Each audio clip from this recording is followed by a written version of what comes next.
अस्सलामुअलैकुम वरहमतुल्लाहि वबरकातुह। मेरे अज़ीज़ दोस्तों, उम्मीद है आप बख़ैर होंगे। अल्लाह ताला आप सबको शाद व आबाद रखे। कल की गुफ्तगू में आप हज़रात ने समाअत किया था कि आक़ा करीम सल्लल्लाहु तआला अलैहि वसल्लम पर ऐलान नबूवत के बाद कुफ़ार मक्का ने किस तरह और कैसे कैसे अंदाज में जुल्म व सितम के पहाड़ तोड़े। आज हम तज़किरा करेंगे असहाब रसूलुल्लाह का, उन खुशनसीब हज़रात का, उन जानिसारों का जिन्होंने सरकार का कलमा पढ़ा, सरकार के दामन करम में पनाह ली, मज़हब इस्लाम के दामन में आए। उनके साथ कुफ़ार मक्का ने किस किस तरीके से जुल्म व सितम के पहाड़ तोड़े। तो चैनल पर बने रहिए, और अभी तक आपने अगर हमारे चैनल को सब्सक्राइब नहीं किया है तो कर लीजिए, ताकि सरकार दो आलम सल्लल्लाहु अलैहि वसल्लम की सीरत तैयबा मुकम्मल तरीके से आप तक पहुँच सके। हुज़ूर रहमत आलम सल्लल्लाहु तआला अलैहि वसल्लम के साथ साथ गरीब मुसलमानों पर भी कुफ़ार मक्का ने ऐसे ऐसे जुल्म व सितम के पहाड़ तोड़े कि मक्का की ज़मीन बिलबिला उठी। ये आसान था कि कुफ़ार मक्का उन मुसलमानों को दमज़दन में कत्ल कर डालते, मगर उससे उन काफिरों के जोश इंतकाम का नशा नहीं उतर सकता था, क्योंकि कुफ़ार इस बात में अपनी शान समझते थे कि इन मुसलमानों को इतना सताओ कि ये इस्लाम को छोड़ करके फिर शिरक और बुत परस्ती करने लग जाएं। इसीलिए कत्ल कर देने के बजाय कुफ़ार मक्का मुसलमानों को तरह तरह की सज़ाओं, एज़ा रसानियों के साथ सताते थे।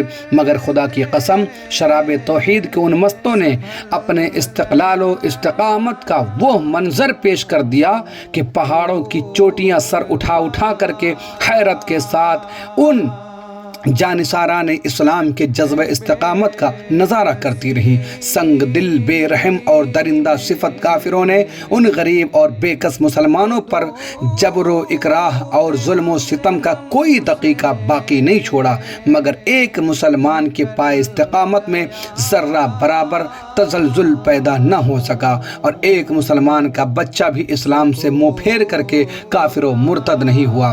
कुफ़ार मक्का ने उन गुरबा और उन मसाकीन और मुसलमानों पर जोरो जफाकारी के बेपनाह और अंदोहनाक मजालिम ढाए, और ऐसे ऐसे रूह फरसा और जासूस अजाबों में मुब्तला किया कि अगर उन मुसलमानों की जगह पहाड़ भी होता तो शायद डगमगाने लगता। सहराए अरब की तेज़ धूप, जबकि वहाँ की रेत के ज़र्रात तनूर की तरह गर्म हो जाते हैं, उन मुसलमानों की पुश्त को कोड़ों की मार से ज़ख्मी करके उस जलती हुई रेत पर पीठ के बल लिटाते और सीनों पर इतना भारी भरकम पत्थर रख देते कि वो करवट न बदल पाएं। लोहे को आग में गर्म करके उनसे उन मुसलमानों के जिस्मों को दागते, पानी में इस कदर डुबकियां देते, वो भी गर्म पानी में, कि उनका दम घुटने लगता।